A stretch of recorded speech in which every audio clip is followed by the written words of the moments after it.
So what are we talking about again today? Live in 7 seconds. Oh, we're already live. Look at that.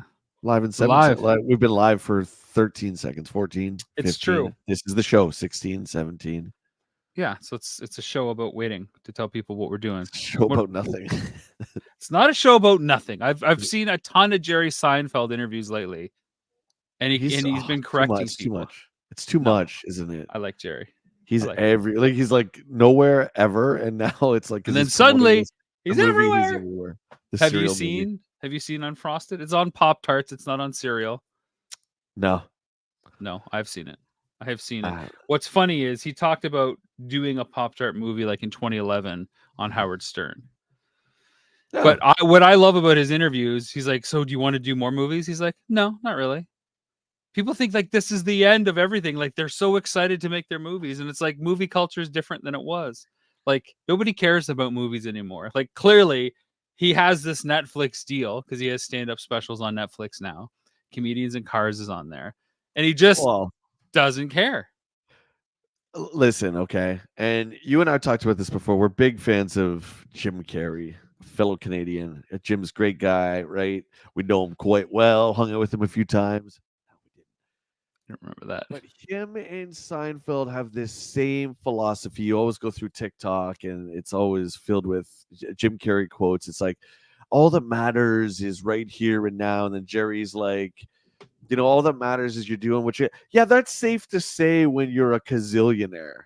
I'm not taking any credit away. I think those philosophies are great, but it's really safe to say when you don't have to worry about bills, when you don't have to worry about anything, when you wake up and be like, hey, let's do a serial movie today. It's like, okay, and then you have a crew behind you. So just saying, I love those guys, but you know, Well, like anything, they're from a different era as well, and right? listen, Where well, just let anything. me say one more thing. Let me All say one right, more you go thing. ahead. Dude, Get it off your chest. they've earned it. I'm not saying they didn't earn it. They worked their butts off. I'm just Right. saying. But if they clearly have a huge source of talent, would they have the meteoric rise that they've had if they were to start today? I don't think comedians like Seinfeld would really flourish today, given the climate of everything.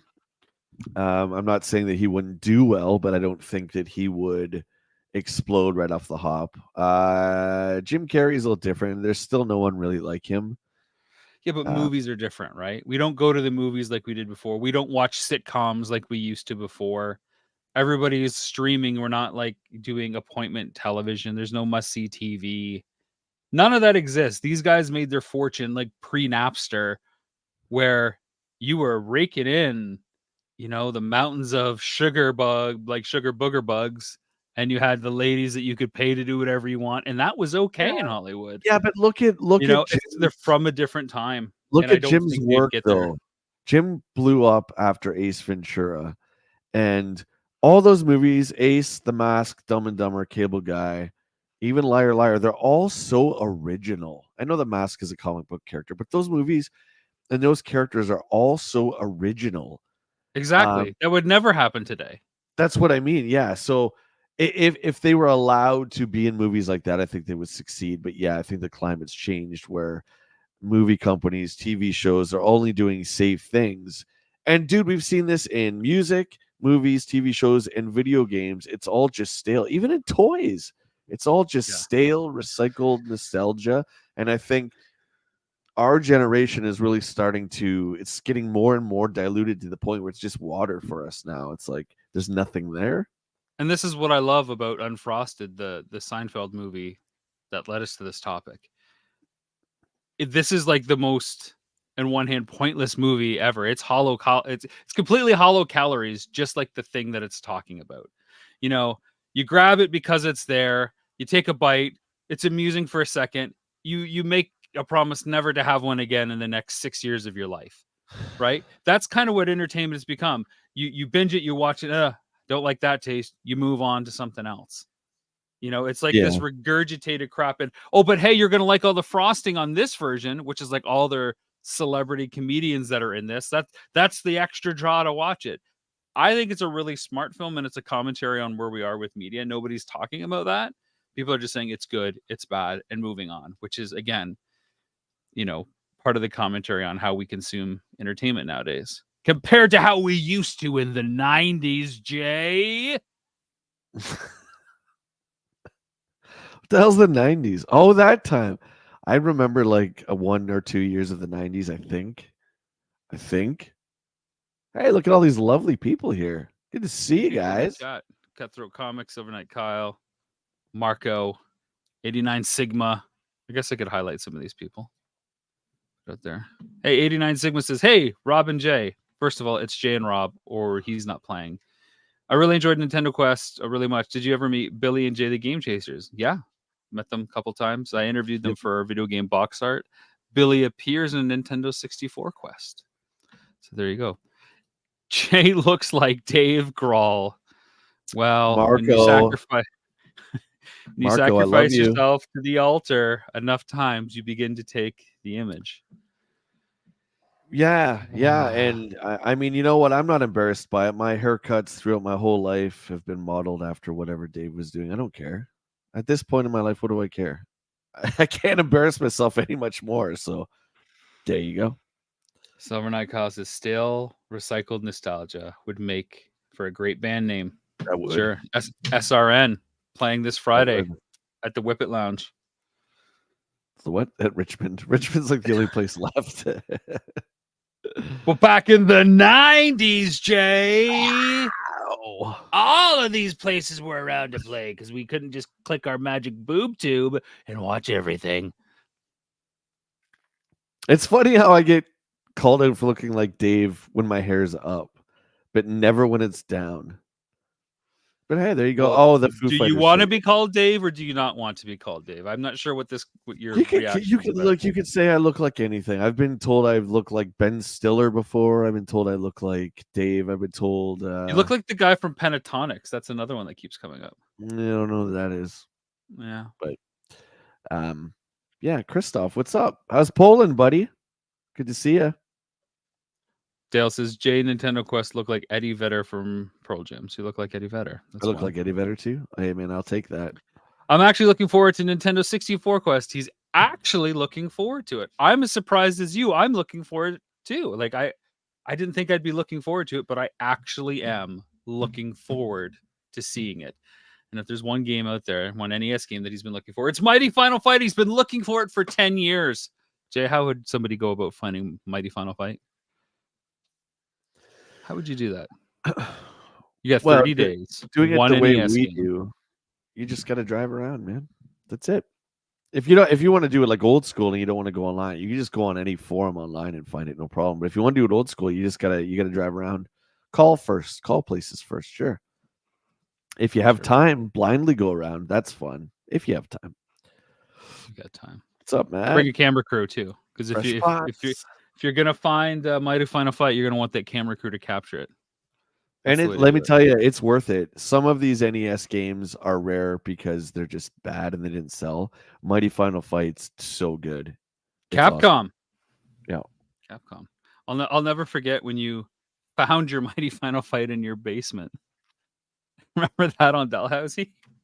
You're like, look what I found down here. You went through like one last box of stuff that you had brought in when you moved out like 15 years ago. You're like, oh, Mighty Final Fight was right in here. And there was a few other games. Yeah. Yeah, because we were deciding with the games that I had, and I had maybe 20 or 30 NES games in my collection. It was like, well, do we start with these? Yes, Final Fight was one of them. I remember now. And we were like, nope, we got to do it again. See, another weird ripple complication from Nintendo Quest that we don't have to worry about for N64 Quest. Yeah, we don't. Yeah. I've also created a website for us too. N64quest.com, Nintendo64quest.com. And you have raw footage up. Oh, that's just linked to our stuff on YouTube, so people can check that out. And they can purchase our tickets, fresh pots, fresh raffles. And we're looking... Fresh raffles. We're looking at fresh raffles. Raffles? We're looking at maybe... Fresh raffles! We're looking at maybe introducing some interesting raffle stuff. We're still sorting it out. So get your tickets while you can. Be in the know. Yeah, I mean, we've talked about this before. This really is a chance to get throughout the years. I still get, do you have this? Do you have that? Do you have any DVDs left? Do you have any merchandise left? And the answer is not really. So this is your chance to get something from the film. We talked about this last week, how movie props are some of our favorite things. So this is, you do have a chance to get one of the cartridges that I found, or Mhm. maybe I didn't find any. I don't know. It's all a big mystery. Try now. You found some Yeah, games. I You found a few. found Mutron 78. I was very late to the party, but I'm loving action figure adventures. Great work, lads. Glad you're Oh, thank you enjoying very that. much. I Very love when kind of you, people dude. discover stuff. They're like, "Oh, what is this show?" And then they reach out all excited. It again reaffirms all the hard work that we've put into these things. So that's great. Sigma saying, "Jay, I do it old school. Going to Classic Game Fest in Austin in July. We were Oh, at yeah. Classic Game Fest. I'm Yeah. more like Indiana Jones, except I'm not dodging booby traps and fighting Nazis like the 80s, but set in the 50s." Old school's fun, man. I don't get to do it as much as I'd like still, but when we do our little shows, our little dolly shows, our little game shows, Let I get me a ask you chance. though, And is it but really believe me, we hunt after, and that's one of my favorite parts is when Rob's like, okay, we're done. I'm like, okay, and then I have about 10-20 minutes depending on what's going on to look around and pick up some stuff for my own gaming and dolly shelfies. the only reason I hire a crew is so I don't have to take time to put the camera gear away so I can hunt as well? There you go. The facts Fact. right there. Is it really doing it old school though? Because if you want retro games, you have to kind of go out there or do eBay. Isn't like buying on eBay new school, or is it just a method? Why is it going game hunting called old school? Well, I mean, for you and me specifically, and I'm sure most people who watch us are probably around our generation. That's how we did it. We had to get up out of the house and go to the game So we're store. just doing the same thing. It's not old school. It's not new school. It's the same school. School is in session. We're just going back Well, to new class. school would be like Amazon, where it's delivered to your house sometimes the same day, which is terrifying to me, yet super cool at the same time. I see. I see what you Same mean. Okay. day. And middle school would be like eBay. Like 2001 is like middle school. There you go. The three schools. Choose your school. Those terms don't actually line up as well as you think they do, but that's okay. Cutthroat Comics wants to know what your favorite N64 game is. Perfect Dark. Hands down. All Perfect right, Dark. moving Ooh, on. Moving yeah. on. Okay, moving on. Wasn't Wii Quest an exercise game? It could be. No. No. Close. Wii Quest. Oh my god. There's like 14 million Wii games, and there's It's not three that of them many. that are good. That would be interesting. There's more than Shovel 3.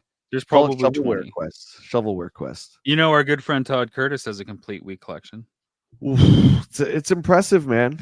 I remember I seeing every one of those games coming through EB Games, unloading them all, and seeing like Redneck Jamboree and just weird stuff like that, and like Hell's Kitchen, the game, and just crazy stuff. Remember the baby one? There was a baby, and you stuck the remote in its back, and it was part of the game. Here's weird add-ons, anything that could have motion control, and it was selling like hotcakes, right? So Weird, tried to do dude. anything. The amount of stuff and the expansion that Todd's collection has undergone in 10 years since we filmed with Nintendo Quest, since I've been back and filmed with him for a possible season 2 of Planet Cool Stuff, plus, of course, interviewing him for N64 Quest is crazy. Dude, over the pandemic, has a sealed 3DS collection. Every game sealed. Every game, variants and all. Wow. I mean, 3DS. that's How impressive. it, yeah. And it just goes on from there. So flash forward to season 2 of Planet Cool Stuff when you guys can actually see it. Green lights, fresh pots and green lights on that, please. See, Um, I'm just trying to think like if you could go for a complete set of anything, you probably pick what Genesis. Like if you go for anything, I don't care. yeah, I don't know. See, for me now, my tastes are so changed apart from what we do. I think it would just be cherry picking the best and the worst. I got to have the worst with Okay, the but if best. you had to have a library, is that your question? Like if you had to pick a library to go after? See, I would want like 3DO I was gonna say because PS3. yeah, I mean every game. What if you could just have it at the snap of a finger? I mean, PS3 would be great. PS2, I mean that's money. That's a lot of money. Yeah, PS2 is crazy. I'm not talking about money. I'm just what library, but yeah, PS2 isn't PS2 like 1,800 games or something like that. It's pretty big, but there's a lot of it's the golden age, man. Golden age. You wouldn't want a complete Atari collection. No, no, You know that there's no. actually no official list, so that it's kind of technically impossible to have a complete Atari You know collection. why? Because nobody cares. I'm sorry, all you 2600 fans, But but those but they're think not about that. How fun. crazy is that? That history has gotten that far away from us already that we don't even know all the games that came out for that system. That's why we got to get people to preserve them and open up museums all over the country, all over the world. I'm good. Preserve this stuff. I'm good with what I know that's out there. But what if there's a great one you didn't know about, Rob, that came out in the 70s? Yeah, that's hard for me to believe that there is no hard catalog of all the games that came out. That's a little weird. But Atari, the 2600 era was the Wild West, man. It really was. What's up, Did you know Ghetto? that? How you doing, buddy? There's another fellow collector. Ghetto is in the middle of finishing up a full Vita set, which is Holy crap. pretty rad. Yeah, Doug from Retro City Games is a huge in Vita. He was really upset when that got canceled and shelved. Well, I mean, we can blame the iPhone for that. Smartphones, Yeah, but the 3DS unfortunately. and the DS still prevailed through all that, right? What's good here or what's good in Japan doesn't necessarily sell here, and Vita has a lot of Japanese stuff. It just Big in they didn't Japan. sell. Yeah, they didn't What's sell that here. Wait, awesome? it's a shame. What's that awesome site where you can get stuff from Japan? I forget it. There's a Sight. great website out there that you can order stuff that's I don't know. region blocked. Oh god, it's gonna drive me nuts now. Doesn't matter. It's out there. One question I've been getting a lot, Jay, is why are you guys doing another quest? Not that there's anything wrong with the quest that you're doing. Not that there isn't blah blah blah blah blah. Why are you guys still doing the same thing? I said, well, Peter Jackson's making a new two new Lord of the Rings films that come out in 2026. He's still doing more of the Someone really similar asked you stuff. that? Yeah, Like for real? that's Why for are we real. doing another one? Because it's what we do. It's what I do. It's what you do. Well, it's part of what you do. It's certainly what I do. I collect stuff and I do YouTube, and that's what I like to do. I enjoy going out there. I love the hunt. Um, I love going to different places. I love when all of us travel together, just going to different cities, seeing different stores, having that flash of nostalgia, all of that with toys and games. It's what I do. It's what you do. It's fun, It's damn fun. Yeah. right?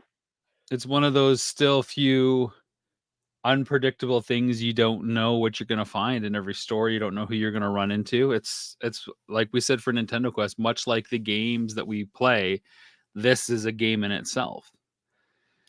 Yeah, it is very much a game, the home game as you call it. And it's great to Everybody discover a gets to play the store home game. Yeah. like without giving anything away. There's a few close to where we live that we discovered with this particular show. And the one, and you know the one I'm talking about, where we walked in and we're just like, it's the most beautiful retro game store I've ever seen. It looks like a store straight out of the 80s and 90s, even with the displays and stuff. It's just incredible. I can honestly say though that every single store that we walked into, it had that same magical vibe of games.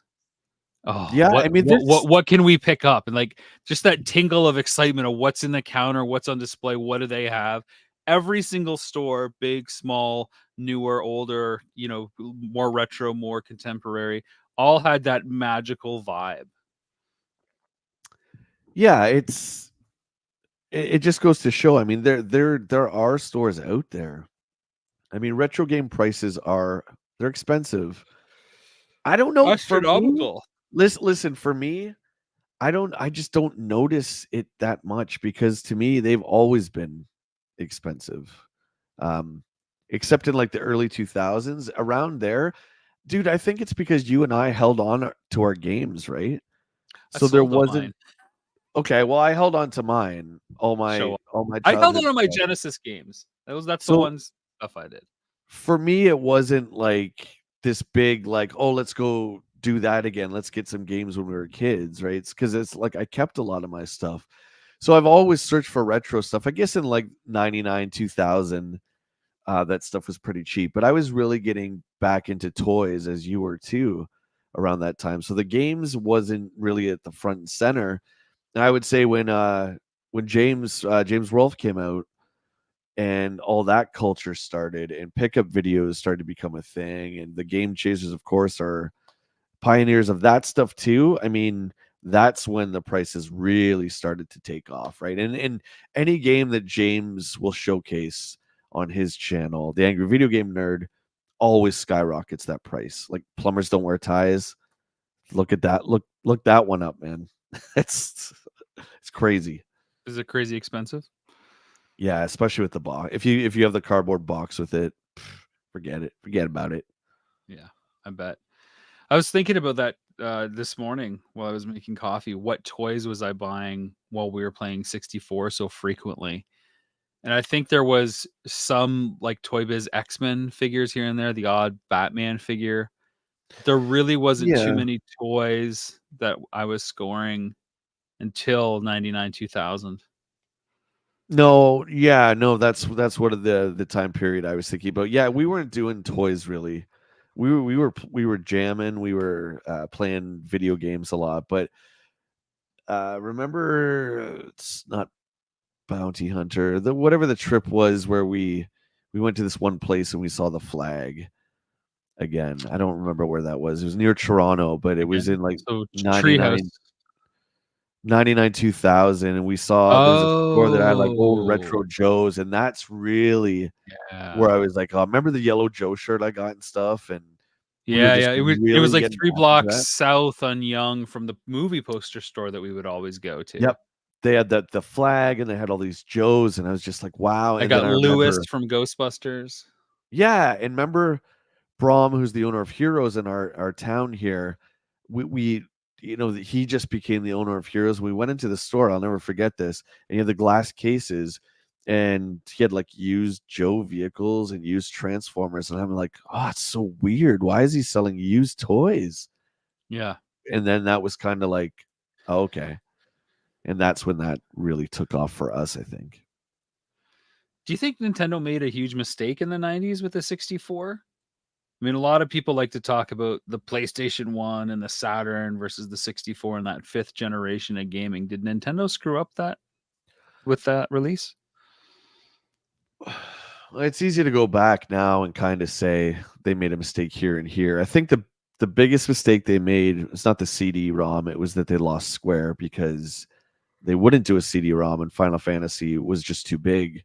The Yeah. vision that Square had for 7 was just too big. So them losing their partnership with Square certainly was a huge blow to them, but then they acquired Rare, and it didn't really matter after that because you were buying Nintendo 64 for the first and second party stuff. Third party stuff's great, but you were Which buying is it for that first party, which right? has kind of always been the case for Nintendo games, right? Yeah. Like it's been great when there's been a slew of third party titles you want, but it's always been on the strength of their first party offerings or their second party, ancillary companies where they have exclusive deals.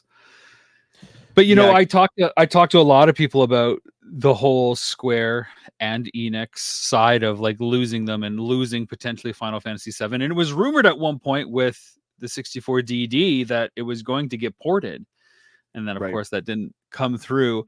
And I said, I don't think Nintendo cared too much because it wasn't the focus on them to have single player RPGs, even though that was a huge hit for the SNES. I mean, other than the PS2 and the PS3, SNES has some amazing RPGs. But when you create a system that has 4 controller ports natively in it, that doesn't exactly scream you're going to have the best first player gaming experience of your life. Like this seems to be a console made for you to play with other people more than any other console ever.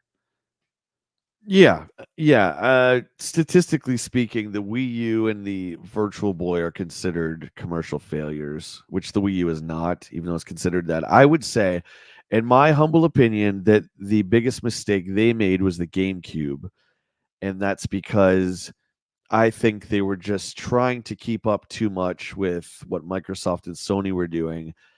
And then there's still they got like the guts of the 64 that they tried to pack in, and then they're trying to do graphics of like keeping up with PlayStation and Xbox. The boys see somebody outside barking in the background.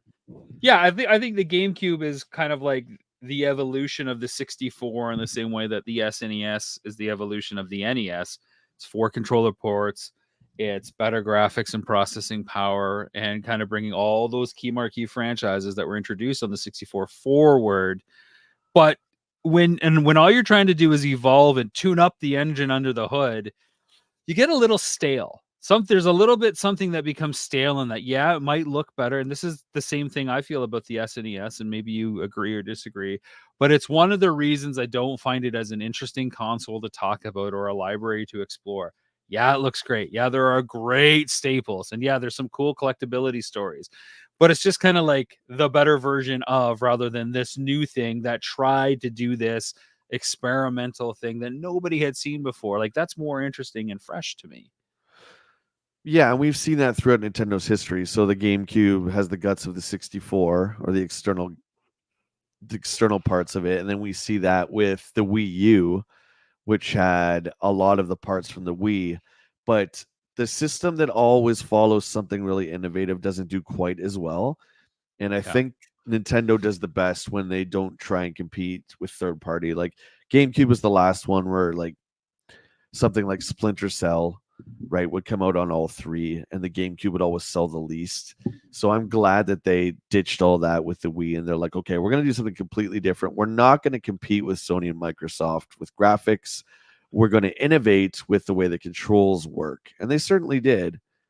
Even with the Wii U, which is a primitive version of the Switch, they're still getting there. And that's why I think Nintendo, if you're a serious gamer, like you play a lot of games, Nintendo is always a must have alongside something else. Yeah, and I think the 64 era was the first time it was and Nintendo. Like, and the 64. I've got the PlayStation and the 64. I've got the Saturn and the 64. Because Well, because there was first of all, the PlayStation 1 came out almost a year and a half before the N64 launch. So if you want to play the next generation of gaming, that was your opportunity. yeah, Saturn so was, just kind of giving us arcade ports at home for the most part. So it wasn't super special. And then, of course, there's tons of problems with the Saturn, of course, that we are well aware of. mm, But because there was no third party support for N64, or very little, and you wanted those third party titles that you'd become accustomed to or that were just like great games, you kind of had to have the PlayStation. And then going on, it was like you had the PS2, or you had the Xbox and the GameCube, and then the PS2 and the GameCube or the Wii, and then so on and so forth. And it's always felt like a yeah. complementary system from the 64 on. Like, it was, if you're a hardcore, like full time kind of gamer, that's what you're doing with most of your time after your work or outside of school. The 64 doesn't have a big enough library for you, more than likely. And it was also the last time that Nintendo was on top in terms of graphics because the PlayStation and Saturn were far inferior. They could do much more, making the game bigger, Final Fantasy, blah, blah, blah. But in terms of graphics, the 64 was the more powerful graphical machine. I mean, going back and trying to play Saturn and PS1 games, it's fine, but it's really rough. 64 is rough, but it's just a little bit easier on the eyes. So they were more powerful. And I'm glad that Nintendo went away from all that stuff. I think it's the best decision they ever made. And people can make fun of them for the Virtual Boy. Go ahead. At least they tried something different, right? Yeah, I'll never hold it against a company that wants to take a swing for the fences with something new. I mean, that's why we're in the culture that we are right now, where it's, let's just play it safe and get the same old thing. Here's another zombie game that's third person. Oh, this one's first person. Oh, this one you can switch between modes. It's the same thing over and over and over again. The 90s was the last decade of, design innovation and experimentation, because if you were lucky enough to have a hit, then everything would go for it. Like the hits outweighed the misses overall, so you were encouraged to kind of explore that. And that's another factor that I love about the 64 library. There's some wild stuff on there. Yeah, there is. Yeah. It was a really interesting time. Anyway, that's why we picked it, and I agree with you about the Super Nintendo. I think there's a lot on it, but I mean, just instinctively, when it was like, "What do you want to do next?" That was the one we both said. Although, I mean, Genesis was on there for a while, but I don't know. I mean, that's just what we picked, and that doesn't mean People are we're already asking us what's next. Like this hasn't even come out. We're yeah. not even like That happened before.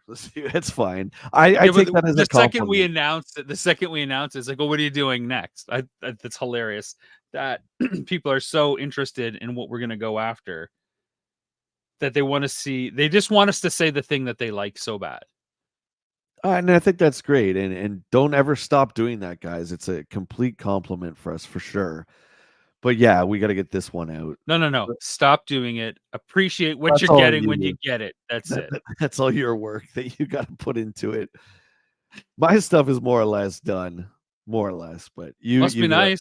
you got a Must be long road nice. ahead of you. Hey, the guy, you're the guy Well, the behind me now. guy's gonna be Yeah, the big raffle master, the big raffle rasta fresh pot master. That's what you're gonna you be. got your big tiff. You got your big tiff cape that you carry around. Yeah, that's Big right. tiff awards coming up. So Well, we'll see. We'll see. Fresh pots coming up. Is there a 64 game that kind of flies under the radar that nobody talks about that you enjoyed or that we played together that you can think of? uh, Like everyone talks about the wrestling games, GoldenEye, Perfect Dark, I don't Mario, think Mario Party, I don't Smash, think Mario people talk Kart. about Perfect Dark a lot. I don't. Um, You don't think so? no. I think so. Conquer. Conquer's Bad Fur Day because it was released so late. Perfect Dark, I feel like didn't get the love it deserved at all. That game was brilliant for the time, and it would just I don't know. That was 2000. Again, PlayStation was coming out, so that Perfect Dark came out in May. PlayStation came out in September, so that's pretty close. And PS2 launch was oh my god, people were so excited, including me for that. This was like, remember, because it had a DVD player, so it was Yeah. exciting. Guys like you and I who are really big into film, if you didn't have a DVD player, if you couldn't afford one, you get your PS2, you get your next generation PlayStation, and you have a DVD player. I can't stress how exciting that was for people. It's the same Dude, excitement that I had for the PS3 to have a Blu-ray Blu-ray, player. yeah, It was the yep, cheapest Blu-ray player on the market, yeah, and you could have brilliant. PS3 games. So I would say I mean, all I can do is really go within the circle of friends that we had. I wish Tony Hawk was a bit bigger within our circle. I mean, you and I loved it, but it wasn't one of those games that was in the rotation. I would say Perfect Dark, but that was kind of the end. I mean, I know our buddy Ferg, he got a Dreamcast, but after that, I think he was kind of done with games. So Perfect Dark would have been after that. It was just a shame. But again, it's like trying to capture nostalgia with a game, right? We're trying to recapture the nostalgia of GoldenEye, and I was hoping that everyone would jump on. Hey, this has got bots, man. We can have 4 of us, and we can go against 8 bots and all this. And I think it taking it the played. GoldenEye or the James Bond coat of paint off it really turned off a lot of people. Well, and again, it's that same conversation, right? Like when you keep the guts, but you just shine it up and put it on, like Yeah, re-release it.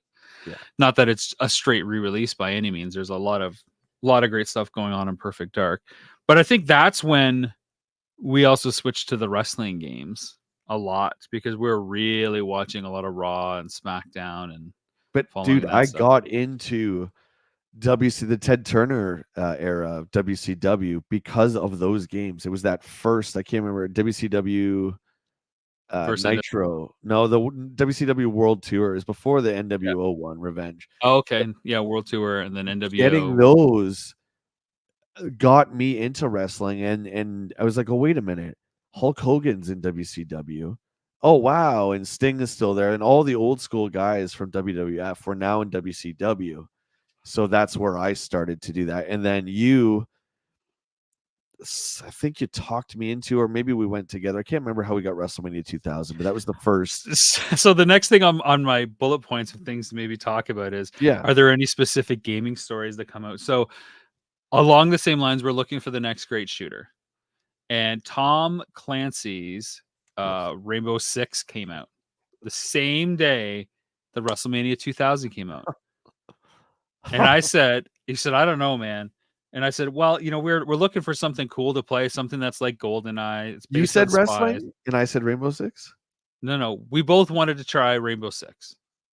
And I said, here's the deal. If you don't like it, I'll buy Rainbow Six off you because I'm pretty confident in this No, game. remember And so EB had the policy where you could yeah, bring it back. so we played it, we didn't like it, and then we returned it because I'm like, I don't want to buy this. Oh yeah. Back then, guys, EB Games in Canada had a policy. Those poor saps had a policy where you could buy a game, and I think it was within 7 days you could return it, a brand new game. And Yeah. we got Rainbow Six. Well, it's Tom Clancy, it's Ubisoft. This has got to be as good, right? And like literally 3 hours later, we returned it and got WrestleMania Terrible. 2000. And after that weekend, like not even a week, WrestleMania 2000 was impossible to find anywhere. You couldn't find it anywhere. So we got it. Jay got it and held on to it. And we just loved it. It was like, wow, this is next level. Because we had played some of the WCW games, but I didn't follow it. It was fun to play. It was like, But then when we were playing that was like truly eye opening. The wrestling was great. Yeah, that was I want to say a smaller event for us. It was with different people playing that, and but that like Joe Montana back in the day for Genesis got me into football. That game got me back into wrestling. Well, the WCW one, and then that. And I know you guys always were into the wrestling. You like the DX and all that. That was like I missed that whole era, like the Greenwich Snob and all that. Yeah. But yeah, this really got us into the era that was like what the McMahon Helmsley era, like 2000, 2001. Yeah. And then when No Mercy came out, it was like, oh, the creator wrestler stuff and the customization that you could do in No Mercy. Unlike like SmackDown would come out and all these other games, not even close, man. Not even close. Yeah. It was fun. We were so into it that you would change all the outfits after the pay-per-view, after the wrestling, so that we could play it the day of, or like Tuesday and then Friday, because it would follow SmackDown. And we played it for a couple hours, and of course, if everybody's been watching us for over the years, you know that we had like league night and had our belts and did the voices and acted out, and even had the CD and the CD player, so we'd interrupt each other with the music coming on like they do in the rings. It was good fun, to be honest. Yeah, we whenever a new game would come out, we would each have our main character. So we would each pick our main guy. And then we would actually have a roster and we would pick. And then we would play like SmackDown and Raw and have the pay-per-views. I think we got together like once a week. It was fun. I was completely embarrassed to talk about that like 5 years ago. Now I don't care. I think it's age. I think man, you know what? That was cool. And we again, playing with toys without playing with toys, right? This was just the video game characters those were the toys, right? So it's good and to it got see, it got so crazy too. Hi to Matt Miller. Good to see you, dude. It's been a while. How you doing, buddy? There you go. Of the creator wrestler mode. Yeah. We got some love here, Jay. Hey, with the $13.99. Thanks for the hard work. Looking forward to this project. Who was your character in WrestleMania 2000? Mine was the Blue Meow. You're talking to this guy over here, then. You can talk to him. Hey, thank you so much, mate. Much love for the super chat. Thank you. Is the you always like that dumb stuff. No offense. No, you like that stuff. He was the Hawaiian Crush from the Demolition. Blue Meanie was the character off Yellow Submarine. Right. But you loved him. You thought he was goofy and you liked him. I didn't even think you wanted his action figure. You had his posters. You wanted his like that wasn't me. Okay, so who was your character you would always pick? I know, but just tell everybody. I know who it is. Well, I would always be Owen Hart, but I'd also be. I think I got Stone Cold because you had to beat Triple H or you weren't playing. Well, you would usually Michaels would be your guy. Oh well, sure, yeah. When we were doing that, but when it was like Stone Cold, Rock, and Triple H, like those three, that would be like you, me, and our other buddy. Yeah, our other buddy Jason was the Rock. He did a pretty funny Rock imitation. His eyebrow. He would do the people's eyebrow, but he couldn't quite like do the like that, right? So it would like it's funny, Funny. man. Yeah. Good times. Good times. Times for sure. Is there I remember playing Conkers and feeling like that was the last of our big multiplayer stuff because Yeah. Conkers didn't have like a full on multiplayer mode, but because it was by Rare, because we enjoyed GoldenEye, Diddy Kong Racing, and this, like I remember having a lot of fun playing Teddies versus Squirrels in particular on Conquer. Yeah, it was just the end. That game came out in 2001. PlayStation was out for a year. The Xbox came out that same year. And as soon as Xbox came out with Halo, that changed everything. That's on another level. Um, you were part of our Halo, I'm pretty sure. Yeah. Oh yeah, Yeah, you did that. Yeah. absolutely. It's hard to remember who is where, but I think the most we ever did, we got the 3 Xboxes. We never did get 4, but we had 3 Xboxes and 3 TVs. And it was all, we were both working at Pizza Hut at the time. So it was a lot of our crew from Pizza Hut. But Halo was on another level, man. That was so good. So having that, then trying to go back to something like Conker's multiplayer was just, or even GoldenEye, it was like, forget it. And when the Halo controls came out, it made GoldenEye and Perfect Dark just seem so archaic. Yeah, the 2 analog sticks really were a huge game changer. Yeah. There's a little Yeah. cameo. A little Here's cameo Ghost. appearance. Here's a little Hey, ghost. Hey, Ghosty. buddy. His brother is down on the couch with his arm all casted up. We get his cast off today, so he Oh, that's can't come awesome. up. But Ghost can. Hey, buddy. What are you doing? Neil's asking, was Conker's bad for an A-rated M? It was. It was rarely Yes. promoted. It was promoted to college kids mainly because of the crude humor. I mean, you're trying to get back, I think, to see your girlfriend after a night of binge drinking, and you can't remember where you are or how you ended up there. So there's a lot of movie parodies as well. I mean, it opens up with a Clockwork Orange parody. Yeah, and it So doesn't. It hasn't aged well with the references. Like near the end, it's like you and I can't remember his girlfriend, but they're doing like the Matrix. They have the coats on and they're doing the bullet time and stuff. Very of the time, like kind of like Gex was in '95. Very, all references from that time. right. But it was good. It was a great game. Yeah, I was rated mature, and it was another big deal because Nintendo wanted another game from Rare. Um, and Rare's like, well, we got this one. And they're like, well, that's just like Banjo. So they changed it up. They made it mature. And Nintendo was like, well, we're not going to really promote it, which they did not. So that's another reason. It was one of the last 64 games, and it wasn't promoted by Nintendo. So that's another reason it kind of slid under. I seem to remember you getting Mario Party during the day when it was released, like early on, and us talking after That was, school. dude, that's an embarrassing story. Yeah. So, What? well, remember I was playing single player Mario Party Oh yeah, to unlock by every. myself to unlock all the characters because you, me, and our buddies, we got to pick our own guy. So I unlocked everybody. Playing single player Mario Party on your own is not fun. Unlocked everybody. All right, we got everyone unlocked, and it was just like nobody cared. Nobody wanted to play it. I was like, oh No, man. we played it. We played it like crazy. The funny thing was you were good at all the games because you'd been playing it all day, so you know how to play the mini games. And like much like Wario moves or whatever, it's like mini games you got to figure out like 3 seconds. Like you didn't really get to warm up to any of this stuff, so it Yeah, was yeah. tough to get the curve.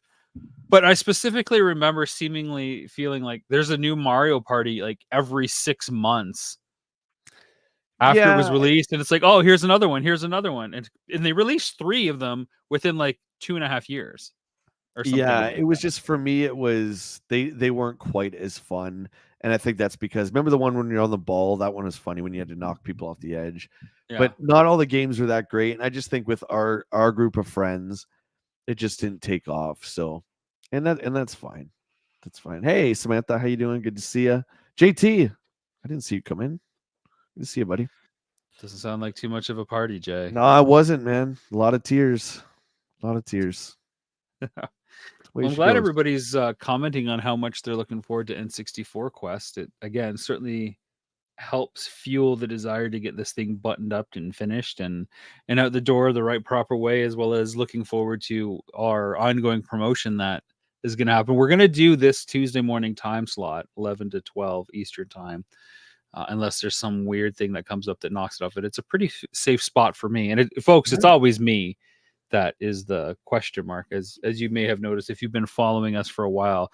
I seemingly disappeared 2 years ago from doing stuff with Jay, and Well, just don't have the time always to do the schedule. And YouTube, unfortunately, is very much about that dependable schedule. So yeah, there's that. we got our show picked up by a network. It's like, oh, we can't just do this for fun anymore. No, it's all There's business just now. no time. It's Yeah. hard to do this. I mean, it's only like we do these hour-long streams, right? Which only feels like, well, it's only an hour, but I was doing all the prep work and figuring it all out, and then splitting it up into other things. Like it took all morning, and that's a morning that I could work on an episode. So it's just tough to do. But we are Yeah. putting together a promotional plan for N64 Quest that may be more than just one big raffle at the end and talking about, hey, did you get those tickets for the big raffle in 9 weeks?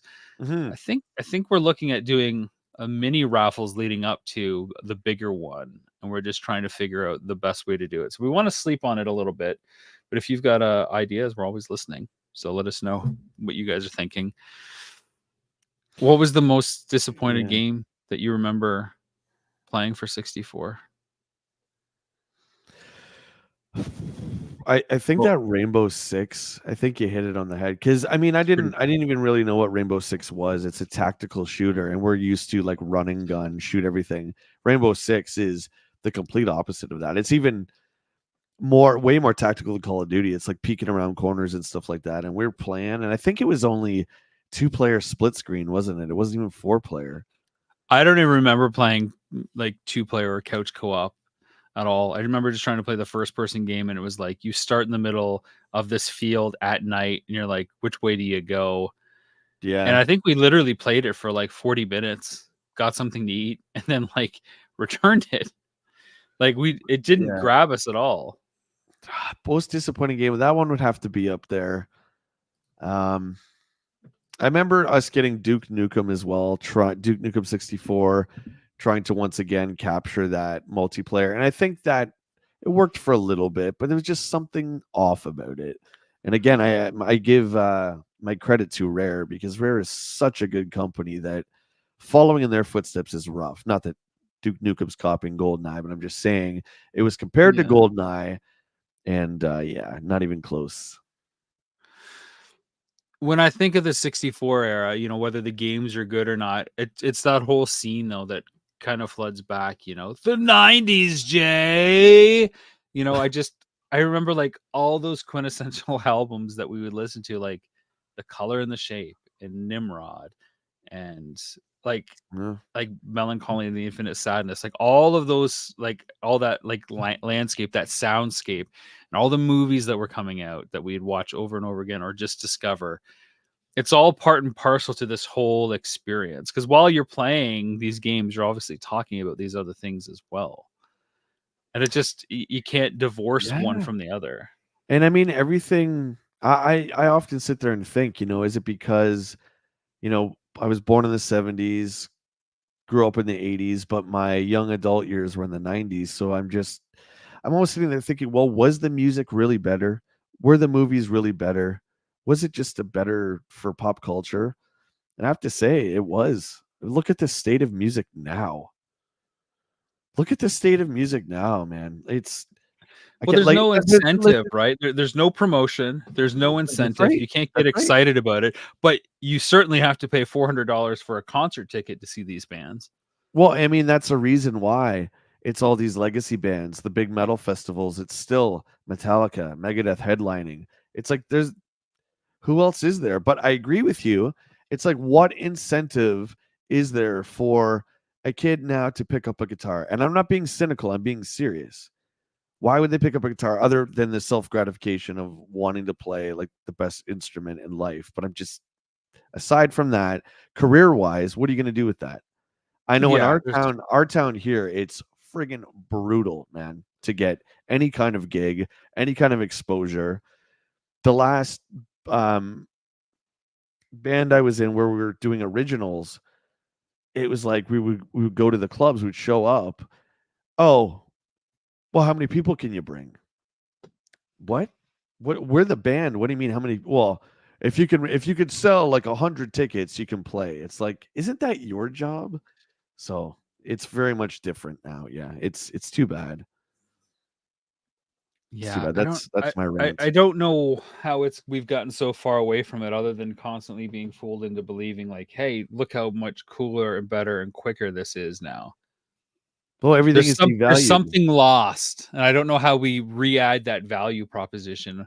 What's going to make people go buy a record at the store instead of downloading it, other than some sense of like huge appreciation to the artist, right?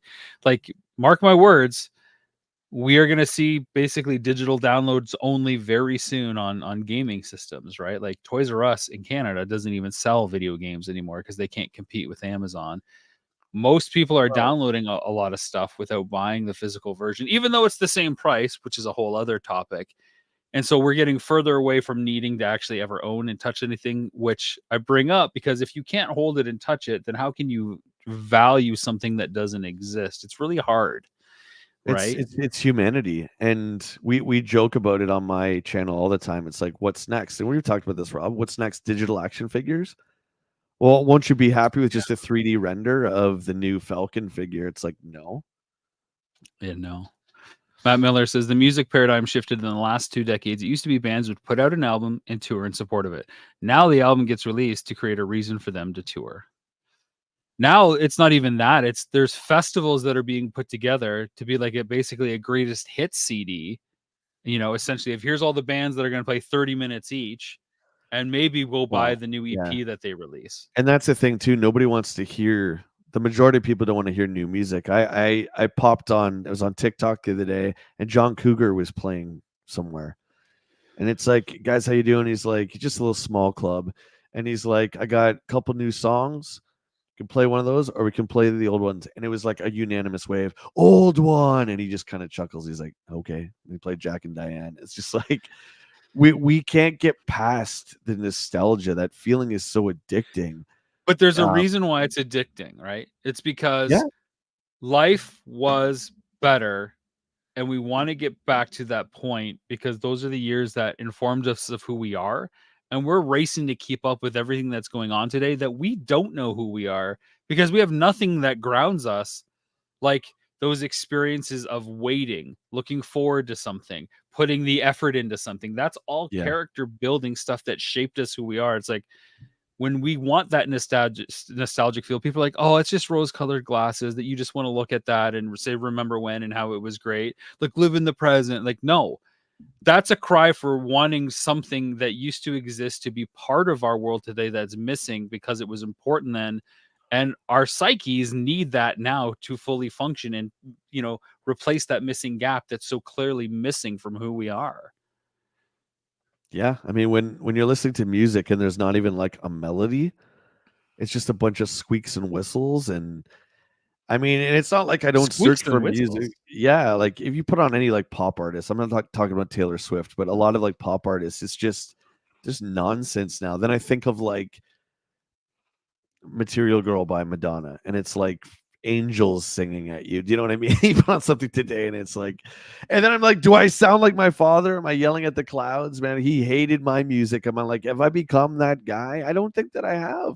I really think it's just better back then, man. Like But I also think the machine was leaves and designed boots.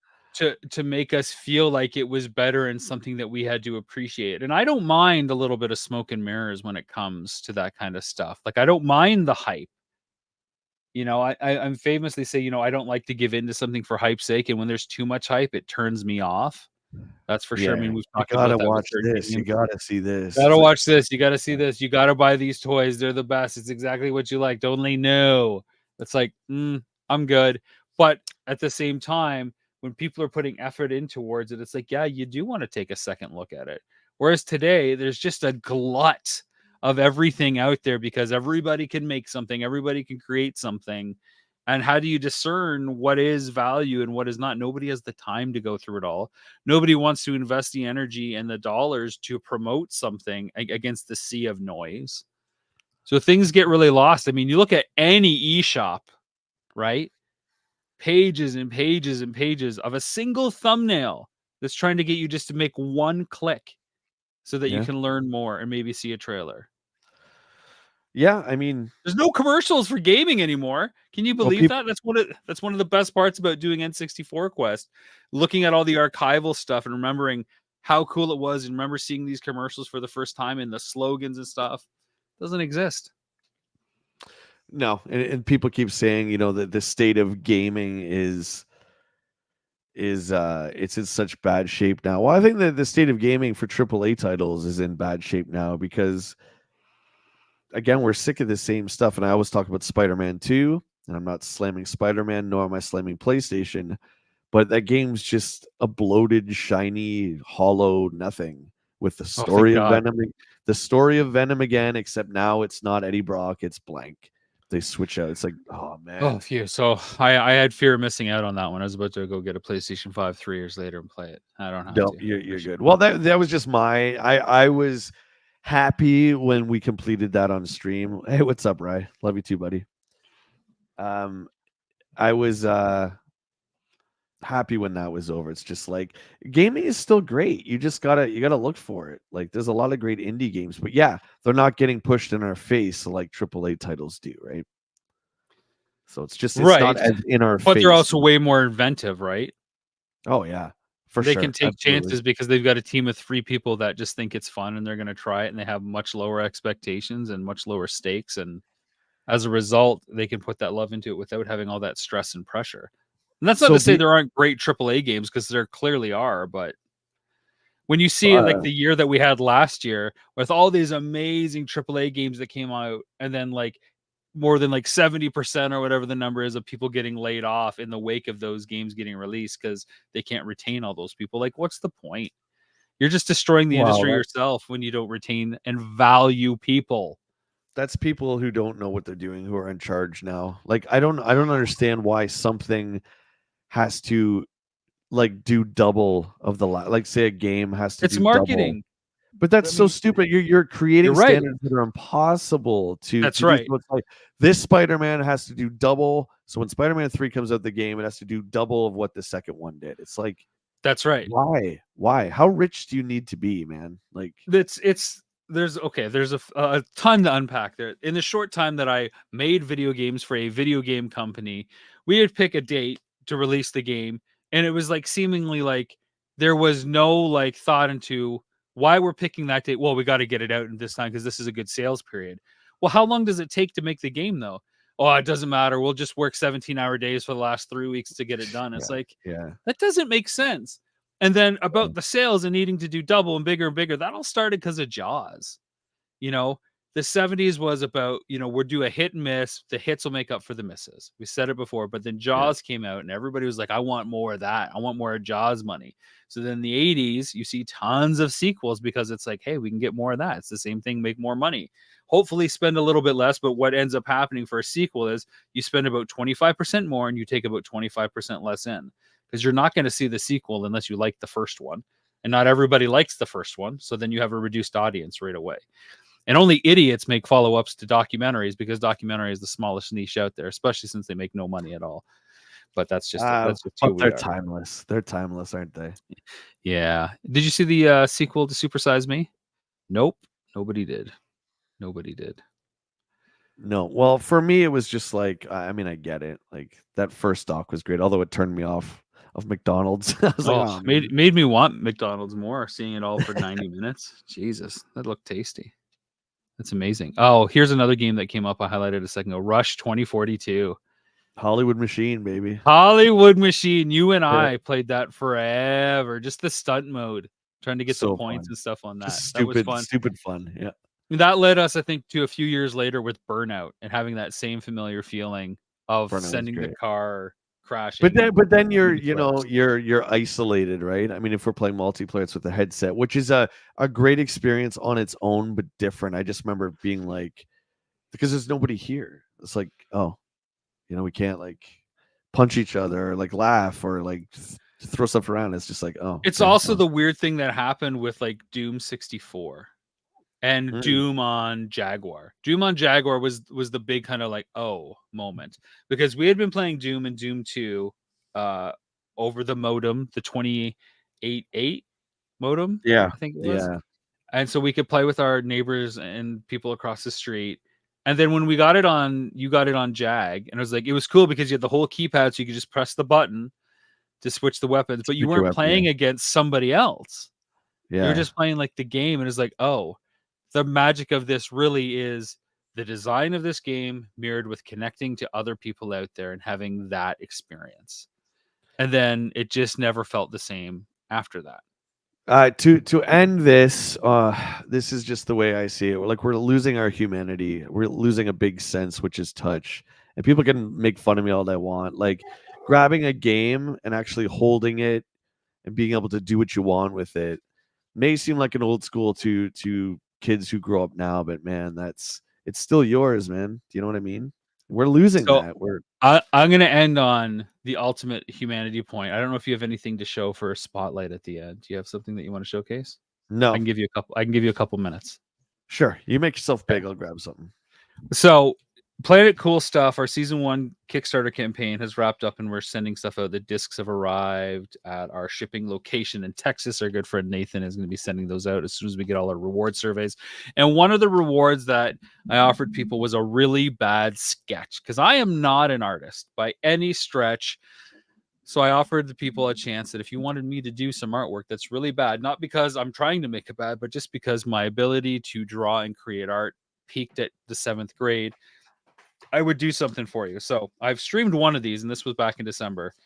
This is Matt Tracker. So you got to pick your favorite pop culture hero, and I drew Matt Tracker for you. So that's the one person. And then somebody wanted Hound. So I drew Hound for them. They got that again, really bad sketches. Our good friend Chad wanted Destro. So I drew Destro for Chad. It's probably maybe I think the best of the worst ones. I forget who wanted Darkwing Duck off the top of my head, but I drew Darkwing Duck, which some parts are okay, but it's pretty awful. Skeletor was a popular request, so there's Skeletor that I drew. There's Michelangelo. Actually, I drew a lot of turtles in my time. Our good friend John Teves said, "Do whatever you want." So I did this little Muppet sketch of Jim and Frank puppeteering Kermit, which isn't accurate at all, but that's the deal. And then another Skeletor. Darth Talon was a character that I'm not familiar with from Star Wars, so I had to look who this person was. And so this was my take on Darth Talon. I don't know how accurate any of this is. I'm looking at reference pictures. And then the last one that I had to do was from Magnum PI. Okay. And this is Higgins from Magnum PI. If you know Magnum PI, you can tell me if that's what it looks like, but it doesn't. But the whole point of doing that was to give somebody something tangible that was kind of a one of a kind thing that you're not going to be able to get anywhere, that isn't kind of just mass produced, that has that pop culture love, that passion of the thing that we grew up with. So um they're certainly bad. I'd love to hear what you guys think on which is the worst out of all of them. They're all really interesting. Matt Miller's loving Higgins. So Matt Rubin saying careful looking for Darth Talon picks, going to get some not safe for work in there. That's interesting. So anyways, that's that. I hope you guys enjoyed those really bad sketch rewards that I did for Planet Cool Stuff season 1. Gotta think of something like that for N64 Quest Kickstarter, which could be sometime in the summer, in the fall, or something like that. What could be something that's one of a kind that we can create just for you? So, Jennifer is saying Higgins is the new Meldo. Whoo! I like the Oh teethy no, Skeletor, that's a curse. Michelangelo. That's a curse. Yeah, don't mention Meldo. Don't do that. Everyone's piling in now. Look at you guys. Good to see all of you. Thanks for hanging out with us. So I want to show Did you. So you got something? Yeah, cool. Here you go. I Big. do. This is not the exact game that you might have a chance to get, but I just want to show you how cool the N64 was. And no matter what anyone says, they did try and keep up the best they could. And this is Resident Evil 2. This is one I required a while back. This is the box. Now, again, this is not the exact one. This is from my collection, but this is one of the games that you have a chance to get with the raffle. Now, for all you people who love to gamble, That's a spoiler, man. Spoiler reveals. What's going on there? it's safe to say that every ticket's a winner, so you are gambling, and that you might or might not get a 64 game. But Resident Evil 2, yeah, that's a little bit of a spoiler there. This is great. This comes with exclusive outfits that never came out on the PS1 or any other version. And also, because it is Nintendo, you could turn the blood from red to blue or green if you wanted. So it was a little bit more safe. I don't know why you'd let your kids play this. It is rated M for mature, but you could change the color of the blood. So there you go. Guys, don't forget Nintendo 64quest.com. You can get your tickets right now. Everyone's a winner, baby. That's the truth. That's the Yeah, you'll truth. get something with your purchase, whether it's a signed card, some merch, and some donated stuff along the way, or one of the games that Jay found in his journey. We won't say if he did it or not, because that would give it away. You might not watch the series if we told you. The big question is always, did he do it or not? So you'll have to wait until November when the series starts rolling out to know. But you got to be in it to win it, as Matt Miller says. Be in it, or be N it. Wasn't there like a slogan for the 64? Get in or get out. Get in or get out. I gotta give a shout out to Denna Geek for 17 months as a member. Thank you so much, man. I love you, brother. Much love for Very the cool. support. Nice. And for make sure mom doesn't find out. There's a lot of titles for the JLS, you're 64 not far surprisingly. off, because this one was pretty violent. Absolutely, yeah. And again, Nintendo was just like, yeah, you know what? We could still do this. Oh, this sound is very overcompressed, but dude, do you think I knew back then? I didn't care. It was just cool you could play this, and there was no load times. Just like boop, Done. No ready to load go. times. You go in your closet, your storage, no load time. You want to leave it? No load time. It's great. There you go. It's great. So, any last thoughts, my friend? Not really, guys. We're really excited to show you this new show that we've worked really hard on. Yeah, I mean, I saw a raw cut of the first episode, very raw, and I was really excited. Rob and team have got a lot of people on board. It's not just my mug you're staring at. A lot of people from the game industry and beyond talking about the 64, et cetera, et cetera. So that was the part I was really excited about. And a lot of great flashback shots, as Rob pointed out. There's a lot of shots that are the same from Nintendo Quest. So it feels like a sequel. It feels like what you want to see. There you go. Can't disagree with that. It was really cool to interview 4 members of the team at Rare in particular. So That's you will great. see those guys throughout the series. All right, Nintendo64quest.com or N64quest.com. We own the rights to both of those URLs. So please go there, get a raffle ticket, find out more about the series from myself and my good friend Jay Bartlett. For the love of toys, the warmth of scarves, and the buzz of video games, take care of yourselves. And each other. Because the best time of day, Jay, and the best decade ever is The friggin' 90s, bruh. Station. playtime in the 90s. Station. All right.